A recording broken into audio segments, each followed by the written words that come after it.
Cameroon, Bandung, Africa, Bandung, to the world, Bandung. Salut les amis et bienvenue sur votre plateforme. Ici c'est votre combattant, c'est votre frère, c'est l'amoureux de la République centrafricaine, l'amoureux de l'Afrique tout court. Vous le savez très bien pour ceux qui suivent cette plateforme que je vous avais donné une information ici sur l'arrestation et la détention d'un couple dit journaliste sur France 24. En fait, c'est des journalistes de France Mensonge. Ce couple-là, moi, je pense que c'est des espions. C'est des agents de service secret français qui sont devenus journalistes par la magie des choses pour pouvoir infiltrer les pays, donner des informations pour la déstabilisation des pays africains au DGSN et le service secret français. Les amis, c'est Caroline Dumais Castaing et James Stéphane Castaing. Ce sont des couples, ou c'est un couple, c'est un couple. Ils sont arrivés en République centrafricaine pour faire un reportage à l'église catholique de Bangwa. Mais ça s'avère, les amis, que c'était plutôt tout autre chose. Donc, ils ont caché les vraies intentions en République centrafricaine. Mais ces journalistes ne savaient pas que les Centrafricains, dans leur immense majorité, veulent la stabilité de leur pays.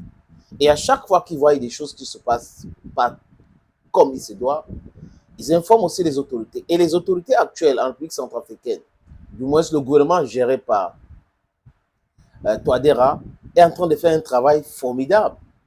Il y a aussi des petits manquements, mais globalement, c'est un travail louable. Et ces journalistes arrêtés, la police centrafricaine est entrée en position de beaucoup de matériel. Et là, la police centrafricaine a compris qu'il y avait des informations qui devraient causer du tort. Voilà, des informations qui devraient causer du tort en République centrafricaine. La sécurité de la République centrafricaine. Caroline Dumais et son mari arrivent avec des scripts déjà écrits, dont les questions et réponses déjà préparées. Et ils voient des militants monnayer, donner ces scripts-là, poser des questions, les militants répondent comme elle a voulu ou comme ils ont voulu. Et là, voilà des journalistes. Ça, ce n'est pas du journalisme, c'est de la criminalité avancée. On comprend aujourd'hui pourquoi la France est en République centrafricaine, elle dit donc de ceci, donc de cela. On a donné 6,75 milliards de francs CFA pour les élections. On a donné ceci, non. La France essaye de blindfold, comme on dit en anglais, les autorités de la République centrafricaine pour pouvoir continuer avec la déstabilisation.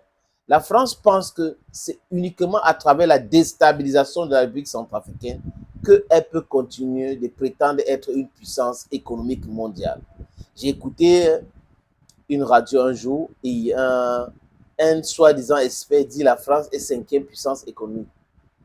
Si on compte les puissances économiques, les États-Unis d'Amérique, la Chine, la Russie, l'Allemagne, l'Inde, on a quoi encore? Le Japon, la France occupe quelle position? Donc, ils sont toujours là en train de mentir, en train de donner des informations tronquées. Voilà la France pour vous.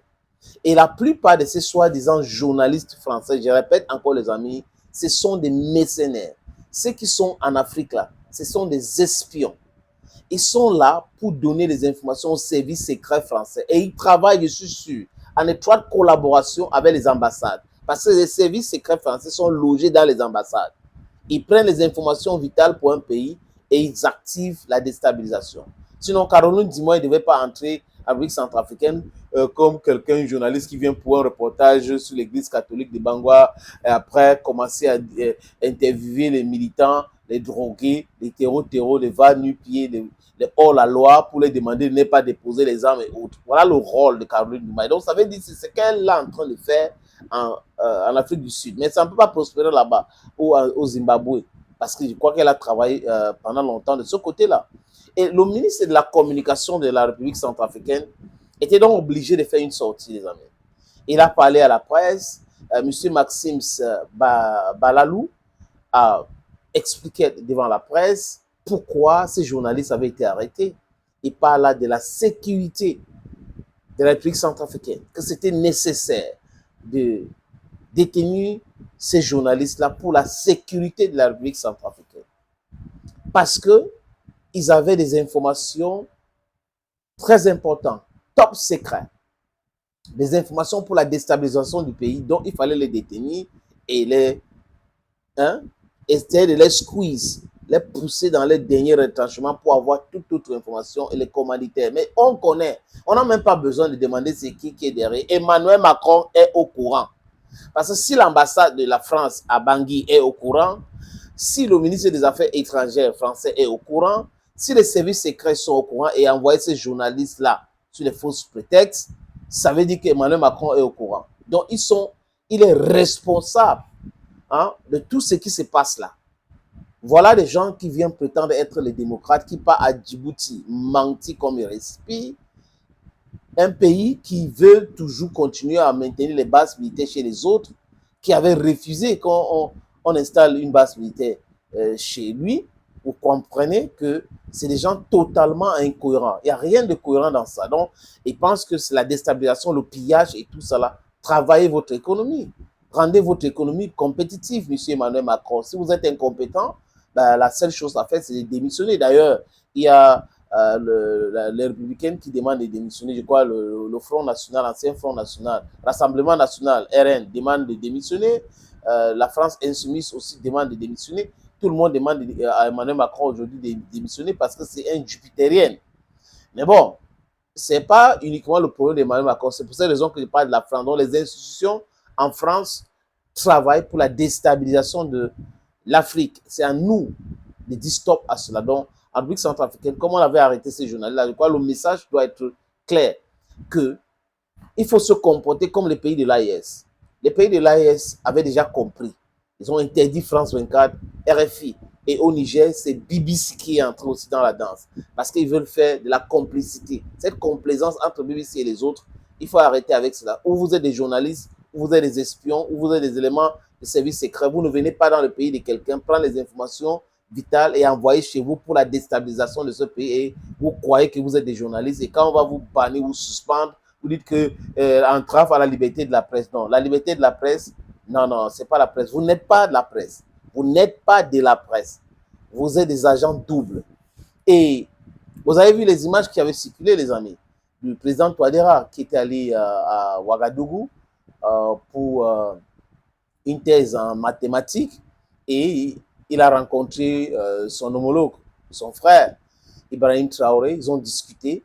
Je crois que M. Touadéra, en rentrant en République centrafricaine, a pris beaucoup de notes, beaucoup d'informations aussi sur les différentes méthodes de la France pour déstabiliser les pays du Sahel. Donc, c'est la même chose à travers la République centrafricaine. Si vous regardez bien la carte de l'Afrique, la Centrafrique, la Tchad, la République centrafricaine, désolé, le Tchad. Voilà, c'est pas la Tchad. Bamed, I don't talk French. Donc, la République centrafricaine, le Tchad, le Niger, c'est toute cette zone-là jusqu'à aller en Libye. Voilà comment les gars veulent diviser l'Afrique, déstabiliser l'Afrique, parce que le développement de l'Afrique, la quiétude en Afrique, les pose un énorme problème. Ne vous inquiétez pas, les amis. Les Africains sont bent on acquiring their sovereignty and in their lifetime right now. We're not waiting. We are there to do our job. Thank you, friends, and bye-bye for now.